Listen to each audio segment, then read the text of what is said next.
பிரைசலாட். கர்த்தருக்கு ஸ்தோத்திரம். இன்றைய வசனம்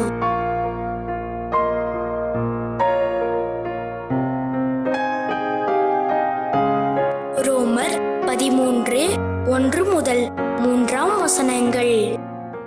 எந்த மனுஷனும் மேலான அதிகாரமுள்ளவர்களுக்கு கீழ்ப்படிய கடவன்.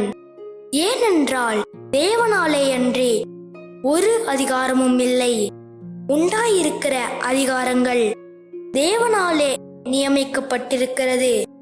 ஆதலால் அதிகாரத்திற்கு எதிர்த்து நிற்கிறவன் தேவனுடைய நியமத்திற்கு எதிர்த்து நிற்கிறான்.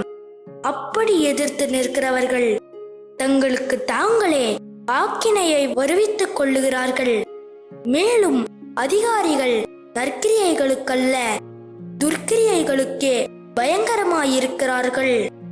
ஆகையால் நீ அதிகாரத்திற்கு பயப்படாதிருக்க வேண்டுமானால் நன்மை செய், அதனால் உனக்கு புகழ்ச்சி உண்டாகும்.